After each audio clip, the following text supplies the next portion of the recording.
A fossil bone lies quietly beneath the sediments of an ancient sea. Across its surface run deep parallel grooves so neat and evenly spaced it looks as if something dragged a giant saw blade through mineral and moved on. Put it this way, it's a handwritten letter from the past, except the author didn't use ink. They signed with teeth. And the unsettling part is you don't actually need to see the monster to know it was here. The marks alone are enough. They don't just tell us who bit. They hint at how whole worlds were forced to change around that bite. If bite marks are a predator's signature, then what we're really holding is Earth's violence diary. Every groove is a sentence. Every puncture is a full stop. And the darkest twist is that these signatures don't only speak of death, they speak of adaptation. Life didn't simply endure the horror.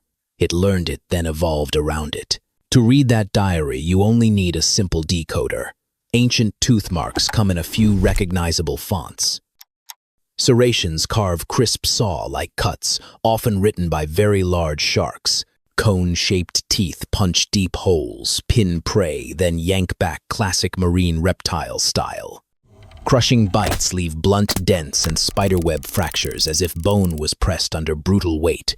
This is where giant crocodilians excel. And then there's grab and drag handwriting, long grooves and scraped lines that look like the record of a struggle that kept moving. Out in the open sea, the signatures can raise goosebumps first, because everything happens fast and with an almost clinical efficiency. On whale bones from the past, huge serrated grooves appear like decisive strokes, deep cuts that can reach a few inches straight and clean, sometimes widened where the bite twisted to open the wound.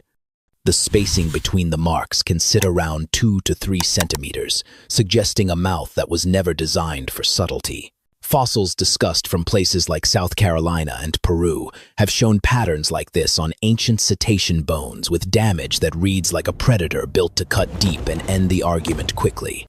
Megalodon is often described as reaching up to 18 meters and around 50 tons, armed with more than 200 serrated teeth. But the frightening detail isn't only the size, it's the method hiding inside the signature. Those cuts don't only say eat, they say disable. With prey as large as early whales, the challenge is stopping a powerful swimmer from turning the hunt into a long, exhausting chase. A well-placed bite can shred stabilizing tissue, trigger heavy bleeding, and steal speed. After that, drag and panic do the rest, until the prey is no longer a sprinting fortress, but a slowing target. The first strike may be less about feeding than control, a quick lock that ruins steering. Once the prey can't sprint, the ocean becomes a treadmill it can't step off and the hunter can wait. There's even an unsettling elegance to it. A bite mark on bone is what we see at the end. But the real story happened in the minutes before the decision to bite in the right place, not just any place. Megalodon didn't need a dramatic pursuit every time. It needed a short burst of certainty, and then patience. That's why these signatures feel less like chaos and more like planning carved into mineral. And yes, there's a grim little joke hiding in plain sight. Imagine a creature bigger than a school bus, smiling with razor blades, then calmly letting the ocean do the tiring part for it. Nature doesn't hand out trophies, it hands out consequences.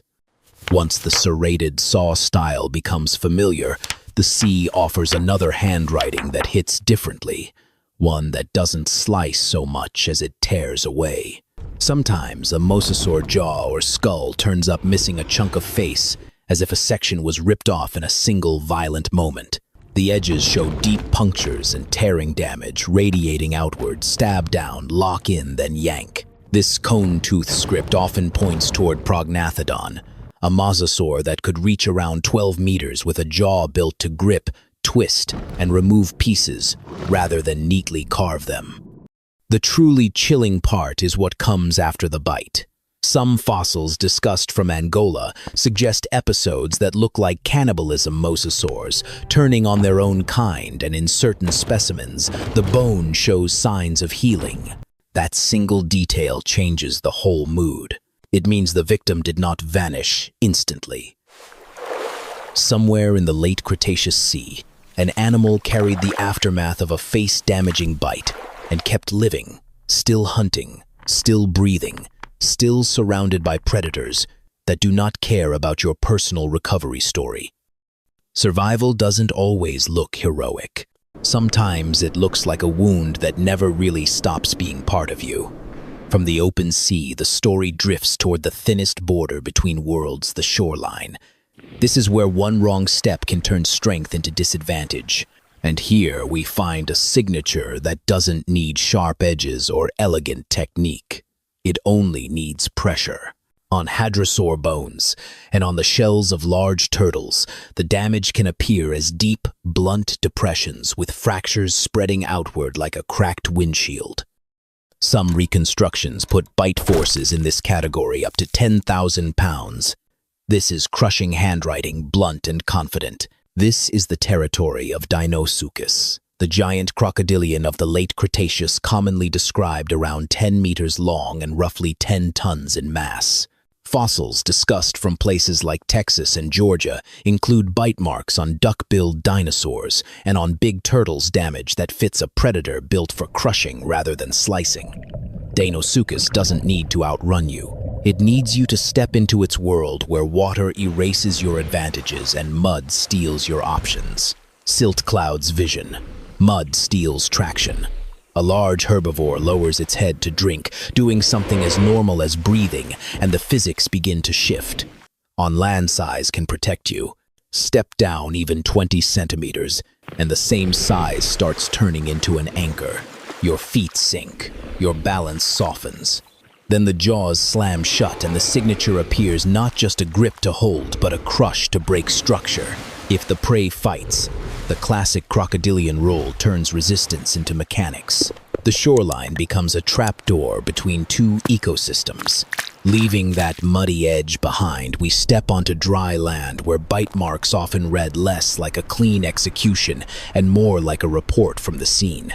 On the bones and plates of Stegosaurus, stenops, long grooves and punctures sometimes show a grab and drag pattern. Bite down, pull hard, and try to strip soft tissue from what is essentially a spiked tank. That handwriting fits Allosaurus fragilis, a theropod around 9 meters long, quick and stubborn, equipped with sharp teeth and strong arms.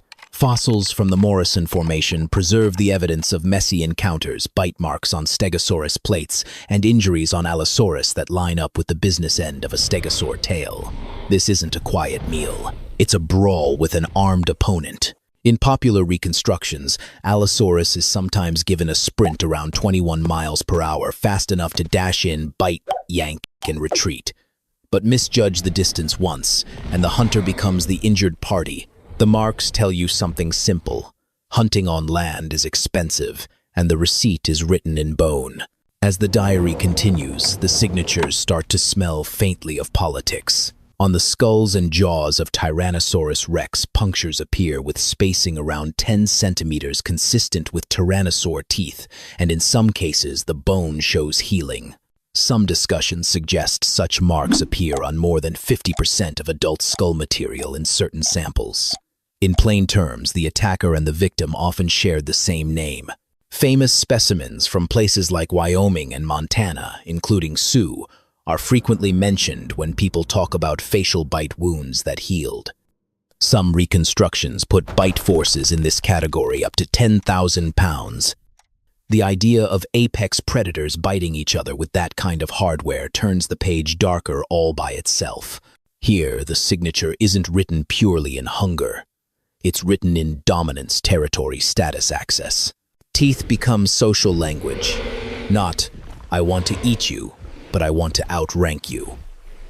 And the fact that some animals survived long enough to heal makes it more vivid, because it means the diary includes chapters titled, and then it kept going anyway.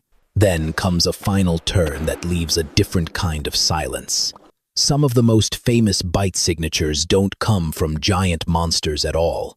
They come from something smaller, yet capable of consequences that feel painfully human. In archaeology, there are cases where human bones show processing marks, cuts made to remove flesh, breaks made to access marrow, and even direct tooth marks.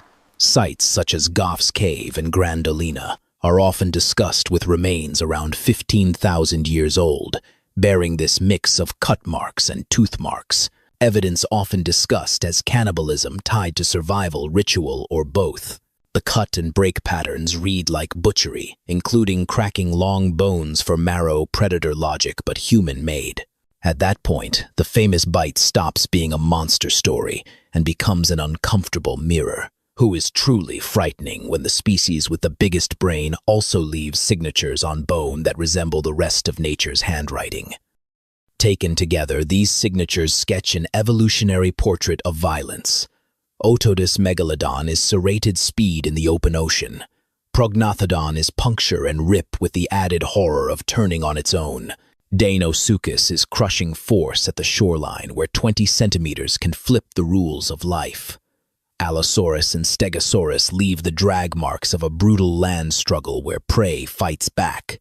And humans remind us that the diary doesn't end with the dinosaurs. If the pages keep turning, two paths naturally appear for the next chapter: the strangest bite wounds that healed anyway, or the most notorious cases of cannibalism. Because sometimes the most frightening part isn't the bite itself. It's that the world keeps moving afterward, as if nothing happened at all.